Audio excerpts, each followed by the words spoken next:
Hello and welcome to Balanced Existence. This is a community of like-minded and open-minded individuals who are committed to bettering themselves in all facets of life, spiritually, emotionally, mentally, physically. And so I want to continue on this energy, this intense energy of the eclipse, and do a channeled tarot reading where I can provide some channeled guidance from our angels and guides as to how to navigate this intense energy. And so immediately I'm starting off with the Knight of Wands and the Five of Wands. And this is showing me some fast-moving and maybe that kind of conflict energy. It could be competition. This could even just be a productive competition with yourself. But I'm getting this kind of, we've got like fiery energy right off the bat. So if this is setting our stage here, then we're dealing with this kind of energetic and passionate and adventurous energy, right? And maybe this is kind of like the duality between these two cards is the Knight of Wands, which kind of has this like optimistic and explorative confidence, right? And the Five of Wands being this like resistance or feeling of like struggling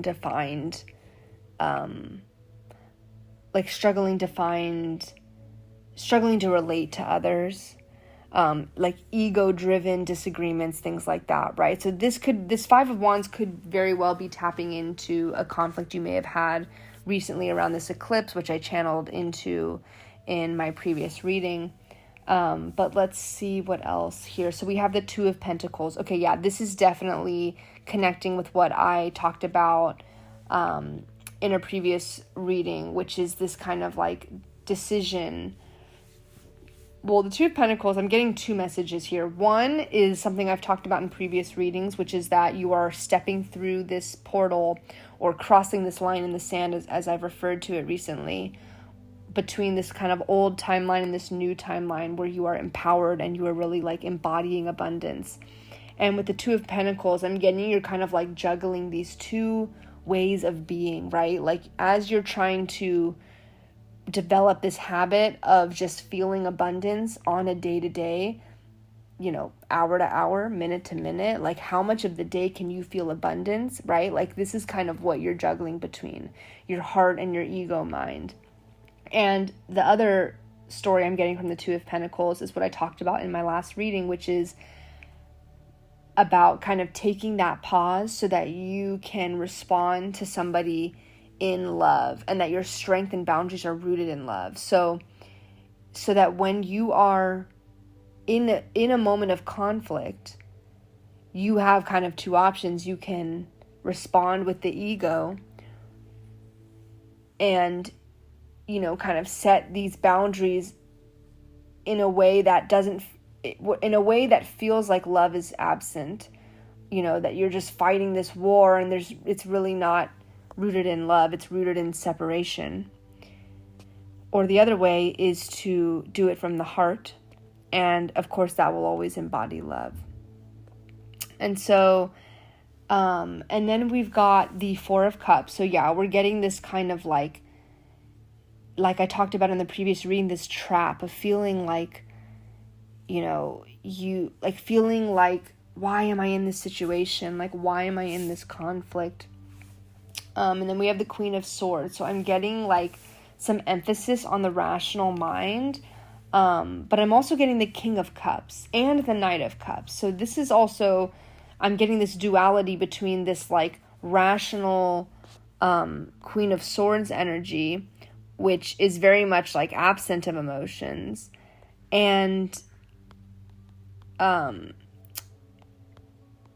countered with the King of Cups and Knight of Cups, which are going to be much more in their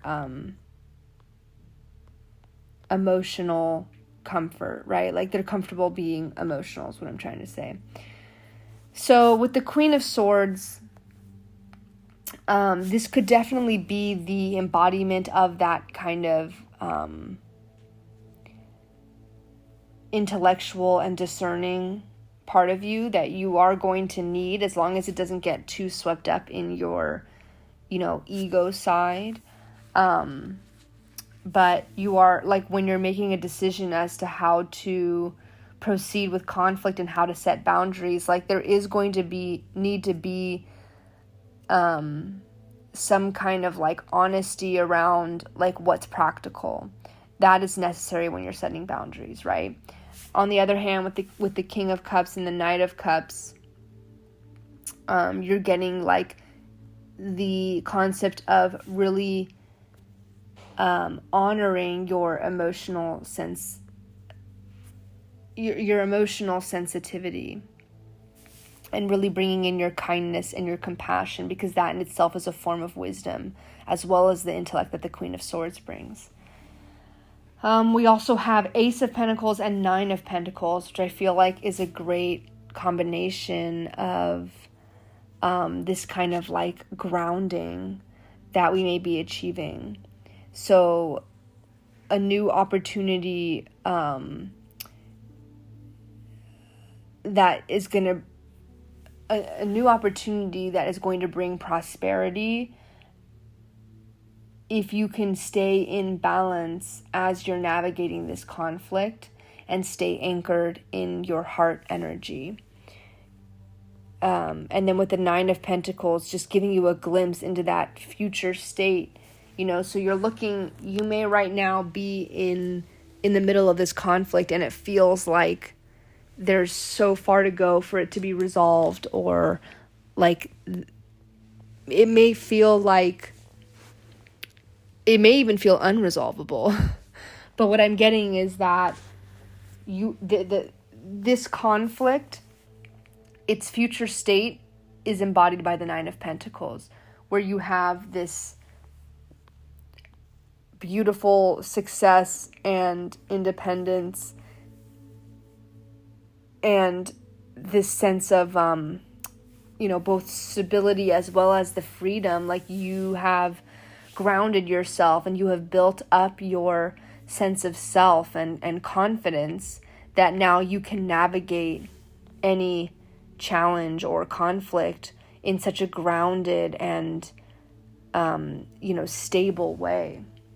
So I got a new deck that I'm very excited to use, and I want to shuffle it here. This is an oracle deck, so I am really excited about this. Okay, so we're getting pilgrimage. Okay, so the card says, you are on a journey to your own greatness. Your soul is longing to find the way. Only you can choose your path.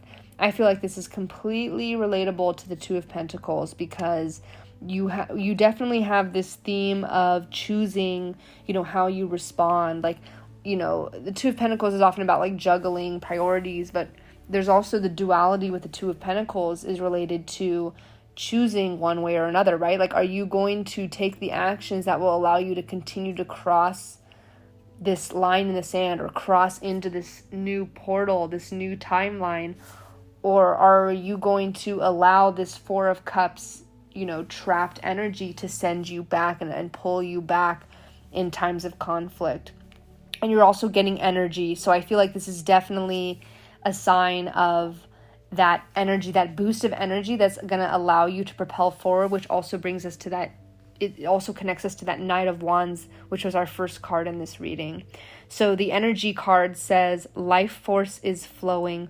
Open yourself to receive the power from within. So this is a very powerful reminder that as you move forward, in making these choices, in navigating conflict, in learning how to develop the habit of just embodying abundance minute to minute, you do have this infinite source of energy that you can pull on from within that's going to propel you forward.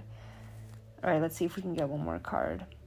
Change. Okay, yes, you are transforming. Let go of the past. Embrace the light and joy of this new day.